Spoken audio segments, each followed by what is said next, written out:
Okay, dito naman tayo sa listening part. So basahin po natin yung instruction. Sabi po dyan, 다음을 듣고 들은 내용과 관계 있는 그림을 고르십시오. So ibig sabihin lang po niyan is makinig sa kasunod at piliin yung drawing or picture na may kaugnayan sa content na narinig mo. So pipiliin lang natin dito sa choices kung ano yung may kinalaman doon sa sasabihin sa audio. So makinig pong mabuti. 1번. 다음을 듣고 들은 내용과 관계 있는 그림을 고르십시오. 추석에 뭐 했어요? 가족들과 같이 성묘를 하러 갔어요. Okay, so isa pa, makinig pong mabuti. 추석에 뭐 했어요?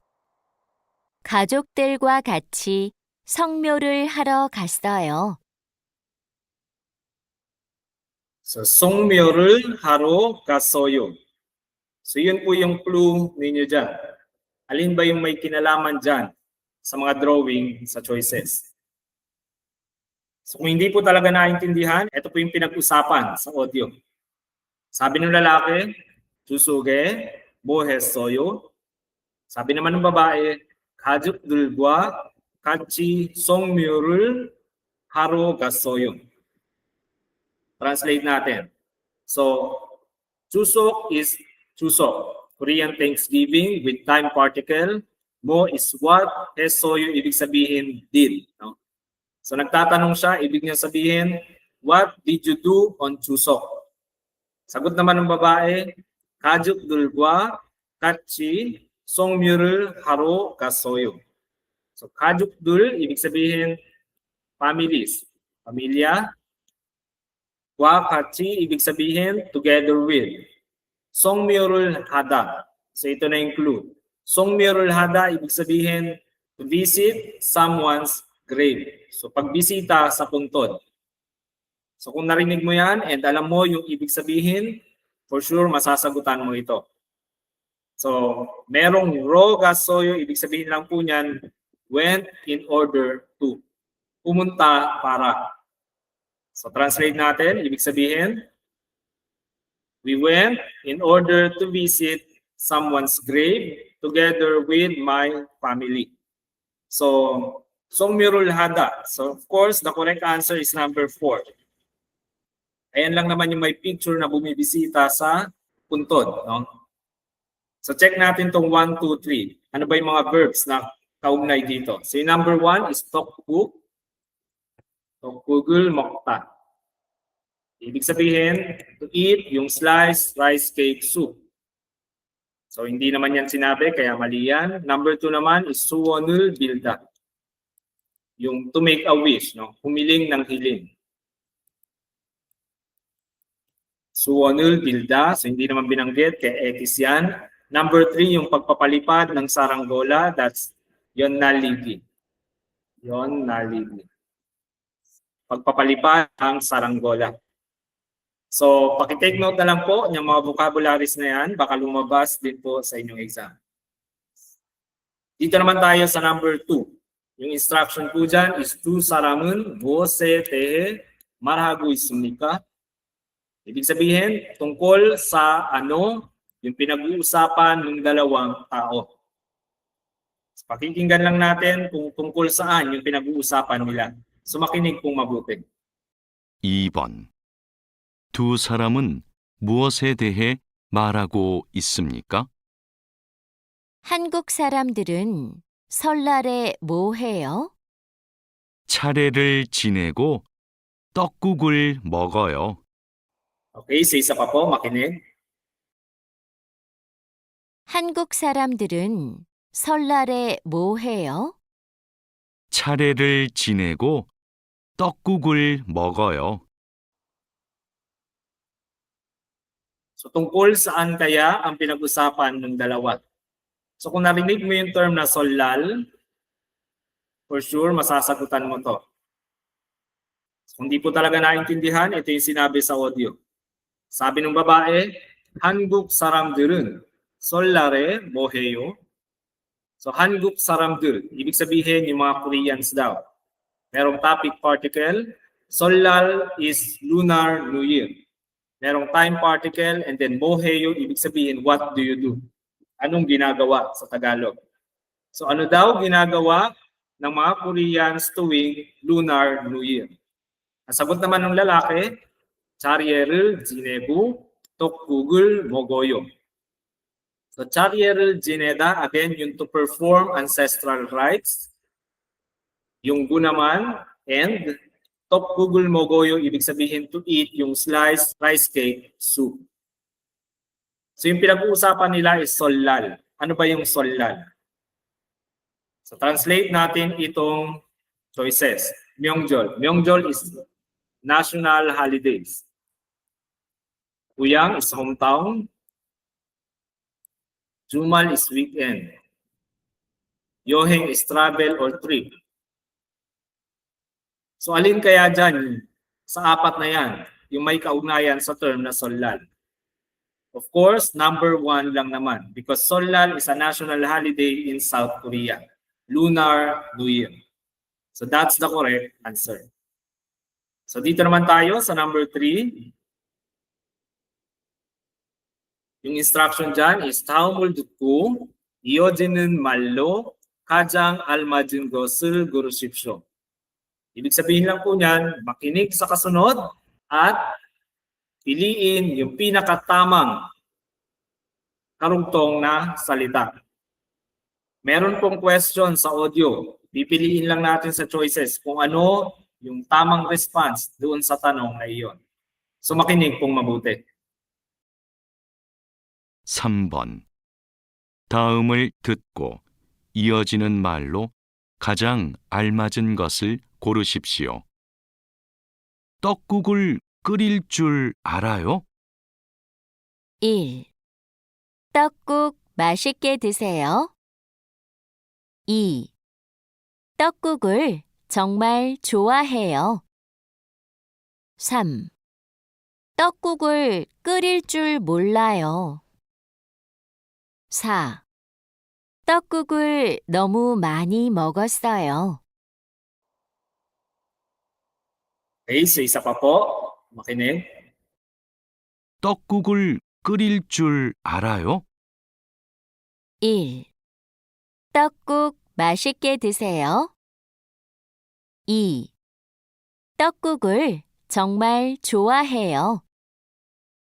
3. 떡국을 끓일 줄 몰라요. 4. 떡국을 너무 많이 먹었어요. Okay. So yung tanong sa audio is 떡국을 끓일 줄 알아요? 떡국을 끓일 줄 알아요? So kung alam mo yung grammar pattern doon, bilis mo lang po ito masasagutan. So kung di po talaga naintindihan, ito po yung sinabi. Sabi ng lalaki, 떡국을 끓일 줄 알아요? So translate natin. So 떡국, again, yung sliced rice cake soup, yung kinakain tuwing Lunar New Year ng mga Koreans. Merong ul, which is an object particle. Ito naman, yung verb natin is kurida. So again, pwede po yung to cook by means of boiling or pwede ring to boil. So to cook. Merong el jul arayo. So el jul arayo, again, grammar pattern, ibig sabihin po niyan is I know how to. Or to know how to. Marunong or alam kung paano gawin in Tagalog. So ibig niya sabihin, nagtatanong siya, do you know how to cook sliced rice cake soup? Alam mo ba kung paano gumawa or magluto ng rice cake soup? So ano kaya ang dapat na response dyan? Number 1, sabi dyan, 떡국 맛있게 드세요. So again, 떡국 rice cake soup. 맛있게, ibig sabihin po niyan is deliciously. 드세요, ibig sabihin lang po niyan is please eat. So ibig sabihin sa number 1, please eat tteokguk deliciously. So parang kain ka lang ng tteokguk. Yun yung ibig niyang sabihin, yung Tagalog. So, bagay ba yan sa tanong na marunong ka bang magluto ng tteokguk? So hindi naman, di ba? Kaya X po yung number 1. Number 2, tteokguk을 정말 좋아해요. So tteokguk, again, rice cake soup, yung hati-hati, slice. The object particle, 정말 is really, very, or so. 좋아해요, ibig sabihin to like. So sabi niya dyan, I really like tteokguk. I really like sliced rice cake soup. So wala namang nagtanong, di ba? Hindi naman yan yung tanong natin. Tinatanong natin kung marunong ka bang magluto ng tteokguk. Kaya mali po yung number 2. Dito tayo sa number 4. Sabi, tteokguk을 너무 많이 먹었어요. Again, rice cake soup, tteokguk with object particle. 너무 is very, too or so, sobra. Many is a lot, many or madami sa Tagalog. Mogosoyo, ibig sabihin past tense ng to eat, so ate. So kumain ako ng sobrang daming tteokguk. So may nagtanong ba? Wala naman, di ba? Kaya mali po yung number 4. So hindi po yan sumasagot sa tanong na marunong ka ba or alam mo ba. So the correct answer is number 3. Yung sabi kasi sa number 3 is tteokguk을 끓일 줄 몰라요. Again, tteokguk, rice cake soup with object particle. Verb natin, kurida rin. No? Meaning to cook by means of boiling. Pagpapakulo or paglalaga. El jul mulayo naman.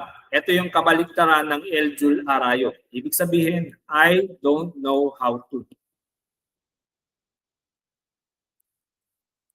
I don't know how. Hindi ako marunong sa Tagalog o hindi ko alam kung paano. So sabi niya, hindi ko alam kung paano magluto ng tteokguk. So yan yung sumasagot sa tanong na kung marunong ka bang magluto ng tteokguk. So that's the correct answer, number 3.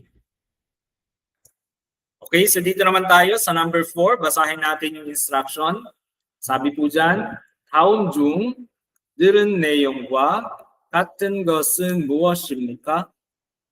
So, ibig lang po sabihin, ano daw yung may kaugnayan sa content na narinig mo sa mga sumusunod. So, ibig sabihin, pakikinggan lang po natin yung sasabihin sa audio and then pipiliin dito sa choices kung ano yung may kahalintulad doon. So, labanan po ito ng comprehension. So, makinig pong maigi.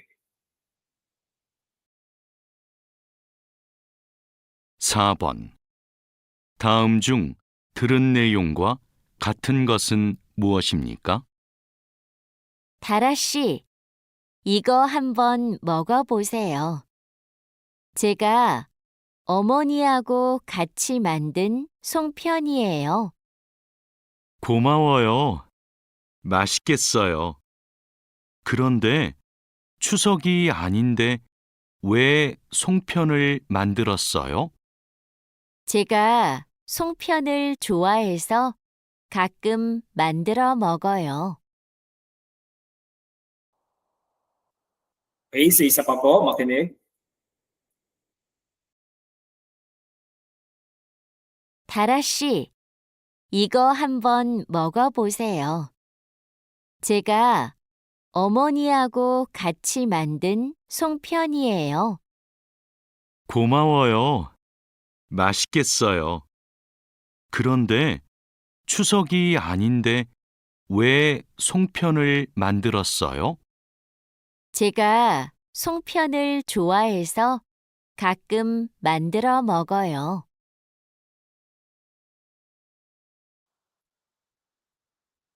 Okay. So medyo mahaba po iyon. So hindi po naintindihan, ito po yung pinag-usapan sa audio. So kung di po talaga nakuha, make sure na uulit-ulitin po ninyo ito hanggang masanay po yung tenga po ninyo kung paano pinopronounce itong mga words na nandito. So basahin natin. Sabi ng babae, Harashi, 이거 한번 먹어보세요.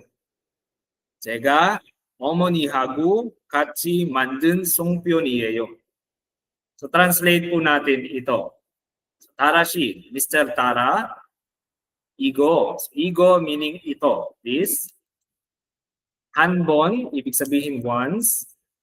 Mogo buseyo. Ibig sabihin po niyan is please try eating. So sa Tagalog, ibig niya pong sabihin, try mong kainin to, Mr. Tara. Please try eating this once, Mr. Tara. Sabi niya pa kasunod, 제가 어머니하고 같이 만든 송편이에요. So 제가 meaning I, 어머니 meaning mother, nanay, 하고 같이 ibig sabihin together with. Mandan, ibig sabihin, made. Songpyeon, ito po again yung half moon rice cake. Ito po yung kinakain tuwing Chuseok ng mga Koreans. So, kailangan niyo po yung tandaan. Iyeyo, yung is-am-are, ginagamit sa kulay. Sabi niya dyan, ito ay songpyeon na gawa ko kasama ang aking nanay. So this is songpyeon that I made together with my mother. So yun po yung ibig sabihin ng second sentence. Dito naman tayo sa response ng lalaki. Sabi ng lalaki, gumawoyo, mashigesoyo. So gumawoyo meaning thank you, salamat. Mashigesoyo, ibig sabihin po niyan, it looks delicious.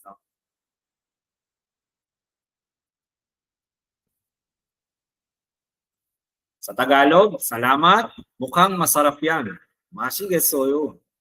그런데 is but, pero, 추석이 아닌데 왜 송편을 만들었어요?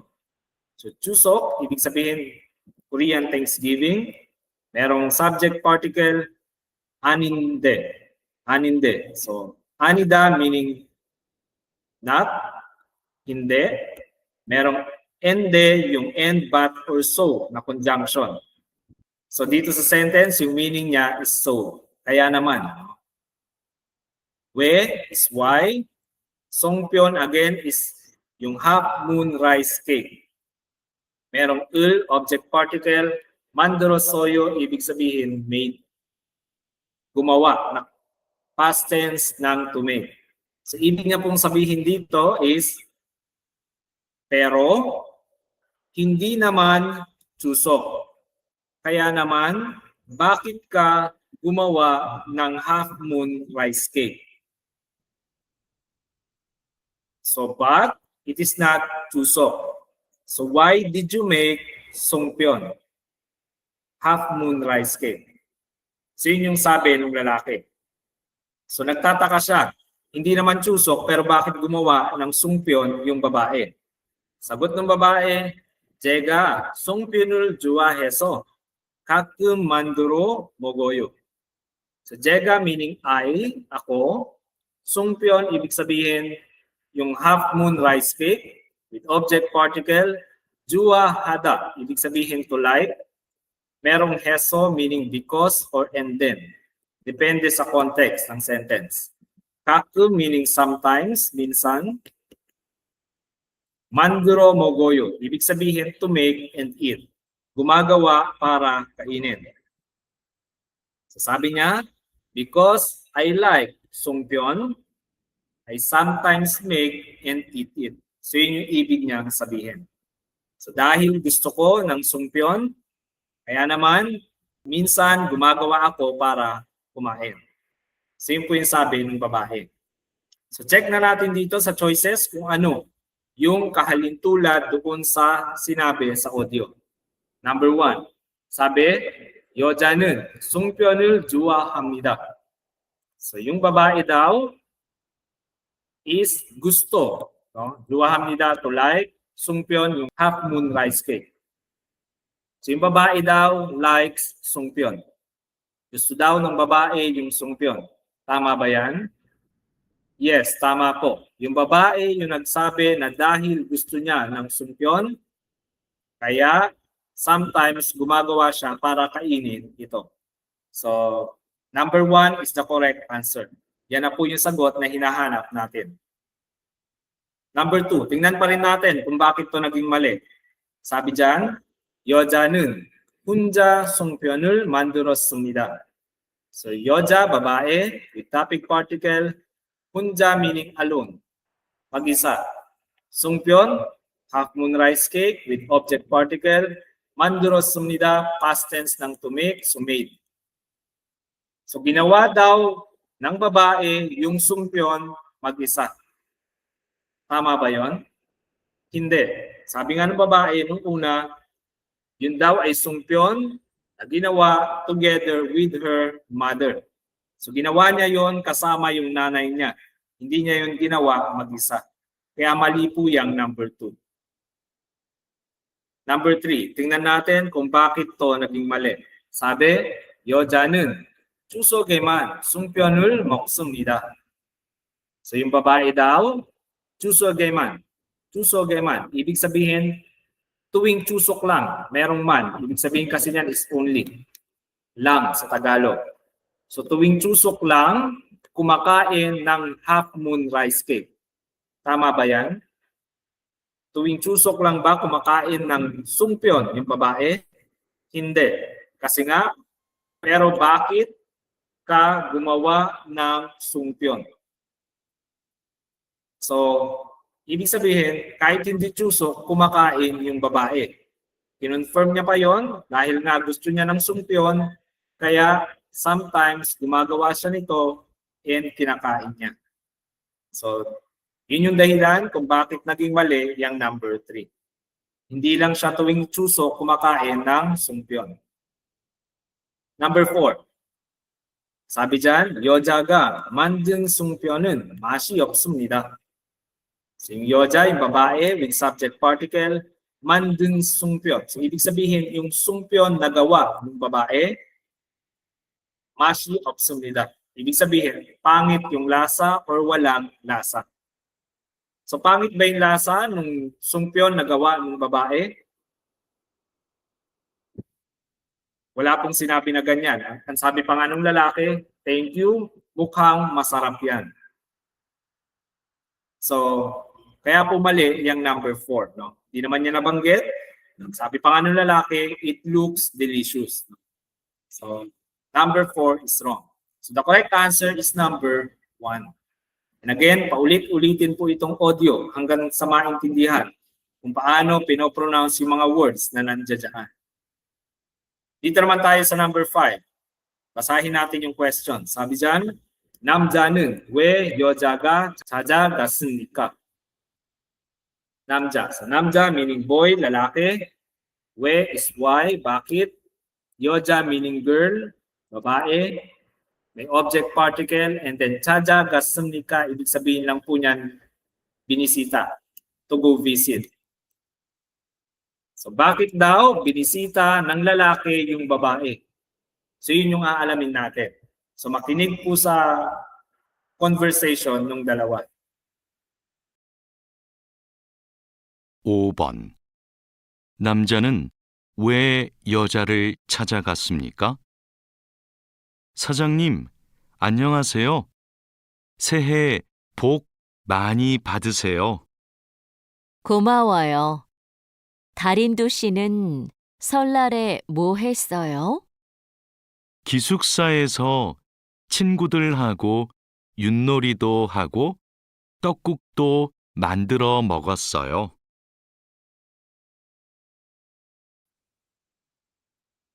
Okay, sa isa pa po, makinig mabuti. 사장님, 안녕하세요. 새해 복 많이 받으세요. 고마워요. 다림도 씨는 설날에 뭐 했어요? 기숙사에서 친구들하고 윷놀이도 하고 떡국도 만들어 먹었어요. Okay, so bakit kaya binisita nung lalaki yung babae?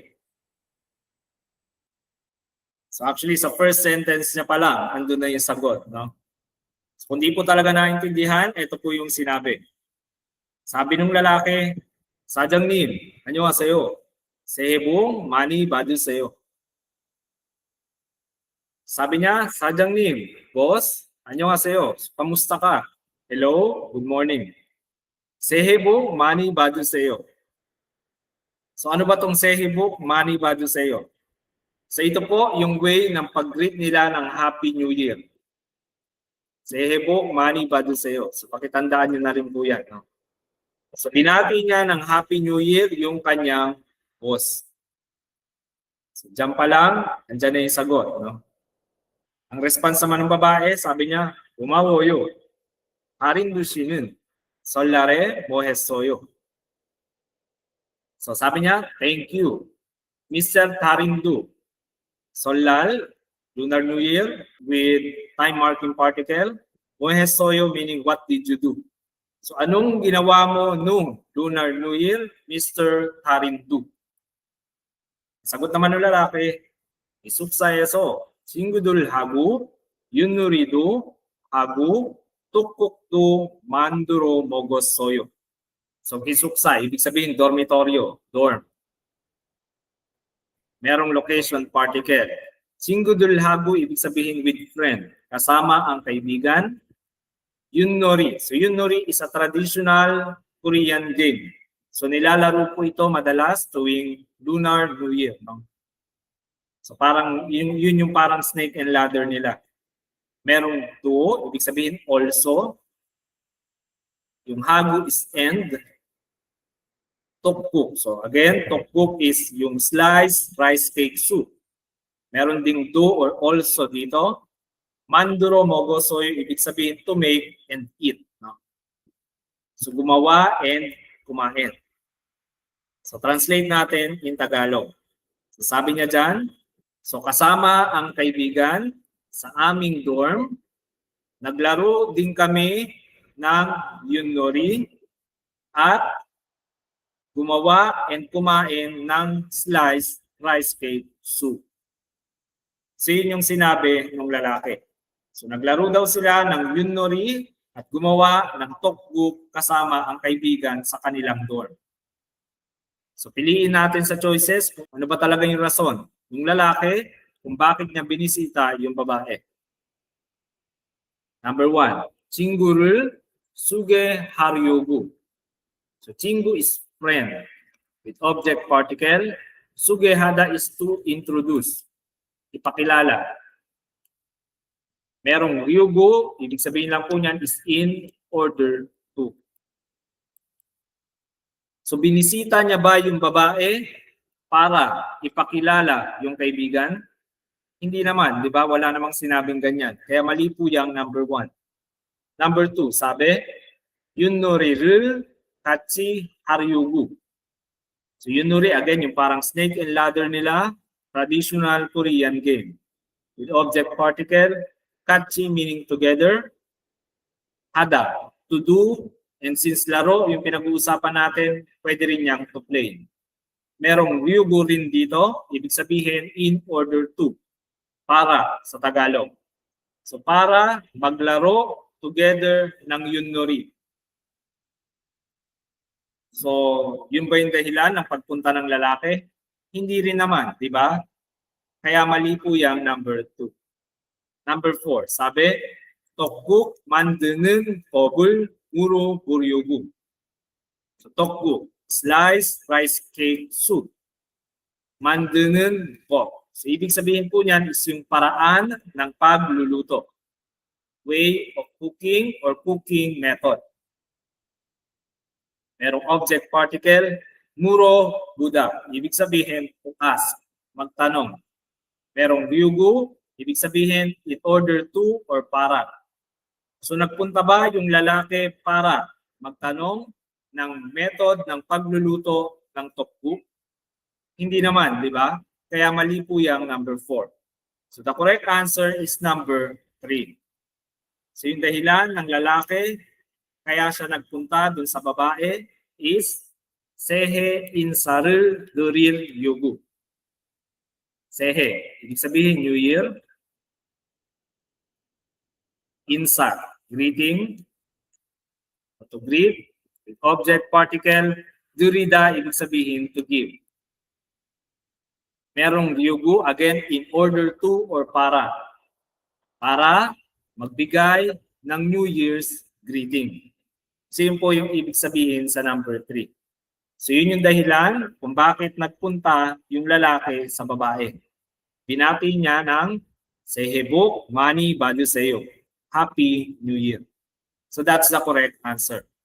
So make sure din ay take note itong mga vocabulary na nandito. Malaking tulong din po ito. So hanggang dyan po muna tayo. Anyong.